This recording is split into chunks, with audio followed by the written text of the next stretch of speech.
خود رلائے گی یہ خاموشی، ابھی کیا ہے، کسی دن خود رلائے گی یہ خاموشی، زبان حال کی یہ جادو بیانی دیکھتے جاؤ۔ ٹھیک ہے، تو یہ دیکھیں اس کو کیا کہا ہے، یہ بھی شعر فانی بدائی ہوگی، خاص طور پر سخن کی عکاسی کرتا ہے جس میں وہ خاموشی جذبات، درد اور داخلی کیفیت کو بہت مؤثر انداز میں شاعر کہتا ہے کہ یہ ابھی تو میری خاموشی صرف خاموشی ہے، لیکن ایک دن یہی خاموشی اس قدر بامانی ہوگی کہ خود لائے گی۔ آخری شعر ہے یہاں پہ کہ نہ کہیں جہاں میں اما ملی، جو اما ملی تو کہاں ملی، میرے جرم خانہ خراب کو، تیرے عفو بندہ نواز کو۔ بہت مشہور شعر ہے، بہت مشہور شعر ہے۔ یہ شعر جو ہے علامہ اقبال کی غزل سے لیا گیا۔ علامہ اقبال نے اس شعر میں انسان کی روحانی بے سکونی اور دنیا کی ناپائیداری کا اظہار کیا۔ انسان جب اس دنیا میں پناہ تلاش کرتا ہے کہ تو اسے نہیں ملتی، لیکن اللہ کی طرف رجوع کرنے میں ملتی، یعنی جو سکون ہے وہ اللہ کے ذکر میں ہی ہے۔ ٹھیک ہے جی، تیسرا سوال ہے کہ درج ذیل شعری اقتباسات میں سے کسی ایک کی تشریح ما سیاق و سباق کیجیے۔ ٹھیک ہے جی، تو اس میں جو ہے الف ہے اور با ہے، تو میں نے جو کرا ہے وہ الف کرا ہے، آپ دیکھیے۔ خورشید وہ دیکھو ڈوب گیا، ظلمت کا نشاں لہرانے لگا، مہتاب وہ ہلکے بادل سے چاندی کے ورق برسانے لگا۔ ٹھیک ہے، تو اس میں کیا ہے تشریح اس کی، دیکھیے پورا پڑھ لیتا ہوں میں۔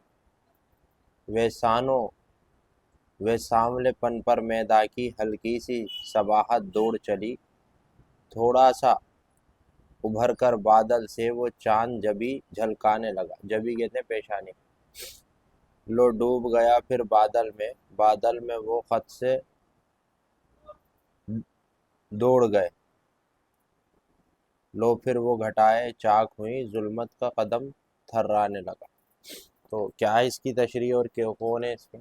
تو اس کا جواب آپ دیکھ سکتے ہیں کہ یہ اشعار جوش ملیح آبادی کی نظم بدنی کی چاند سے ماخوذ ہے۔ اس میں جوش ملیح آبادی نے فطرت کے ایک عام منظر یعنی شام کے وقت چاند کے طلوع ہونے کی انتہائی خوبصورت اور شاعرانہ انداز میں بیان کیا، یعنی جو چاند جب نکلتا ہے اس کی بات کی۔ شاعر نے چاند، بادل، سورج، روشنی اور تاریکی کے مناظر کو نہایت لطیف انداز میں پیش کیا۔ لطیف مطلب خوبصورت۔ نظم میں چاند کی روشنی کی آمد حسن اور روشنی کی علامت بنایا، جبکہ ظلمت کو مایوسی، اندھیرے کے طور پر دکھایا گیا۔ یہ نظم فطرت کی خوبصورتی کے ساتھ ساتھ روشنی و تاریکی کی علامتی جنگ کو بھی بیان کرتی ہے۔ شاعر نے چاند کی روشنی کو چاندنی کے ورق سے تشبیہ دی ہے۔ ٹھیک ہے جی، تو یہ اس کی پوری تشریح ہے، اور آپ اپنے الفاظ میں بھی لکھ سکتے ہیں کہ بھائی کس طرح شاعر نے اسے بیان کیا۔ اب اگلا سوال ہے چوتھا کہ سر سید یا مرزا فرات اللہ بیگ کی مضمون نگاری پر اظہار خیال کیجیے۔ 10 نمبر کا ہے، دونوں میں سے کسی ایک کے بارے میں آپ کو لکھنا ہوگا۔ تو سر سید کے بارے میں لکھ دیتے ہیں، آسان بھی ہے اور اچھے سے بھی کر سکتے ہیں۔ دیکھیں، سر سید احمد خان اردو نثر کے بانیوں میں شمار ہوتے ہیں۔ بانی مطلب فاؤنڈر۔ وہ صرف ایک مسلح یا مفکر ہی نہیں، مطلب اصلاح کرنے والے یا فلاسفر ہی نہیں، بلکہ وہ اردو ادب کے ایک عظیم نثر نگار بھی ہیں۔ نثر نگار مطلب انہوں نے مضمون وغیرہ لکھے۔ سر سید کے مضمون نگاری کی موضوعات، ان کے جو ٹاپک تھے جس پہ وہ لکھتے تھے مضمون: مسلمانوں کی تعلیمی پسماندگی، سائنسی سوچ کی ترویج، مذہب اور سائنس کا باہمی تعلق، معاشرتی برائیاں، ہندو مسلم اتحاد، اسلوب اور زبان۔ سر سید کی نثری اسلوب سادہ، دلنشیں، مدلل اور عام فہم تھا۔ ان کا مقصد اردو کے محض زینت محفل بنانے کے بجائے علم و فکر کے ذریعہ بنانا۔ وہ چاہتے تھے کہ بھائی صرف یہ جو ہے واہ واہ کے لیے نہیں ہو، بلکہ لوگوں کی زندگی بدلے۔ اس طرح انہوں نے اپنے مضمون لکھے۔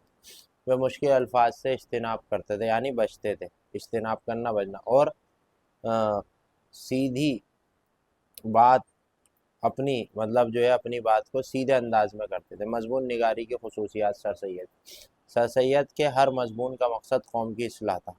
ان کے ہر مضمون کا مقصد تھا کہ قوم کا فائدہ ہو۔ وہ تعلیم اور سچائی کو ترقی کا ذریعہ مانتے تھے۔ انہوں نے مذہب کو سائنسی انداز میں سمجھنے کی کوشش کی۔ سر سید نے اپنے مضمون میں دلائل اور مثالوں سے بات کو ثابت کرتے ہیں۔ ان کے مضامین میں مسلمانوں کو ایک قوم کی حیثیت سے بیدار کرنے کا ذریعہ بنی، ٹھیک ہے۔ تو یہ سر سید کی بات تھی، ان کے الفاظ آسان تھے، ان کی زبان لوگوں کے سمجھ میں آتی تھی، وہ چاہتے تھے قوم جو ہے تعلیم کی طرف آ جائے تاکہ اس کے اندر پھیلی برائیاں ختم ہو جائے اور ملک کی بھی ترقی اور قوم کی بھی ترقی۔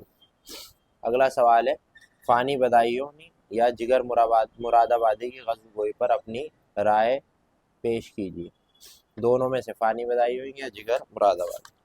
تو یہاں پہ ہم نے فانی بدائیوں کی فانی بدائیوں جو ہے ان کے بارے میں لکھا ہے کہ فانی بدائیوں اردو کے ممتاز شاعر گو شعراء میں شمار ہوتے ہیں۔ ان کا اصل نام شیخ الحق تھا مگر وہ فانی کے تخلص کے ساتھ مشہور ہوئے۔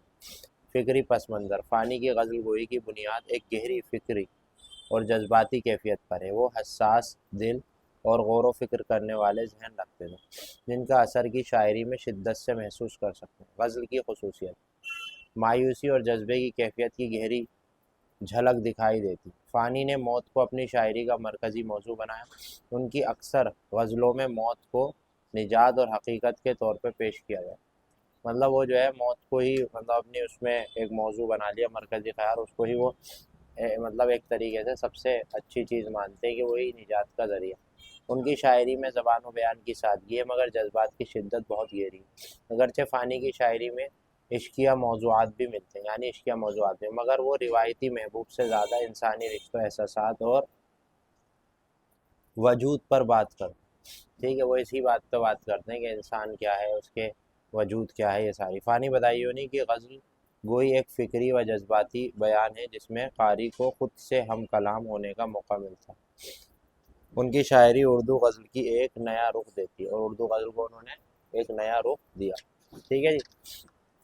اب اس کے بعد ہے اگلا کہ نظم آوارہ یا ڈاسنا اسٹیشن کا مسافر کی تنقیدی جائزہ لیجیے۔ ڈاسنا اسٹیشن کا مسافر یا نظم آوارہ، تو یہاں پہ ہم نظم آوارہ کے جو ہے وہ کر لیتے ہیں تنقیدی جائزہ، ٹھیک ہے۔ دیکھیں یہ رہا نظم آوارہ مجروح سلطان پوری کی ایک مشہور نظم ہے جو ایک باغی، حساس اور آزاد پسند کی روح کے جذبات کی عکاسی کرتی ہے۔ مرکزی خیال ہے نظم آوارہ خود سر بے خواب اور باغی انسان کی آواز ہے جو زندگی کو اپنی مرضی سے جینا چاہتا ہے۔ وہ سماجی پابندی اور اخلاق کو قید اور دکھاوے کی دنیا سے انکار کرتا ہے نا، شاعرانہ انداز اور جذبہ۔ مجروح نے یہ نظم بہادری، شدت، جذبات اور انقلابی لہجے میں لکھی۔ شاعر کا لہجہ باغیانہ ہے مگر ساتھ ہی وہ اپنے انداز کی تنہائی اور کرب کو بھی بیان کرتے ہیں، مطلب باغیانہ تو ہے لیکن ان کے دلوں میں تنہائی ہے، کرب ہے، تکلیف ہے، اس کو بھی بیان کرتے ہیں۔ فنی خوبیاں یہ ہیں کہ بھائی نظم فرد کی خودی، آزادی اور خود اعتمادی کو بڑی خوبصورتی سے پیش کیا ہے۔ مجروح نے عام فہم سے سادہ اور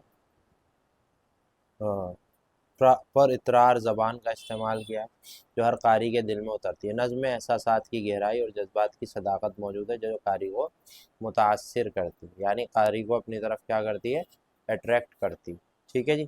تو یہ تھی ہمارے اس سبق کی، یہ جو ہم نے ابھی پڑھا کیا کہتے ہیں یہ والے پیپر کی، Urdu of modern study of modern Urdu prose and poetry solved question paper تھا۔ اگر آپ کو یہ سمجھ میں آیا تو پلیز ویڈیو کو لائک شیئر سبسکرائب کریں اور جو ہے تھینک یو۔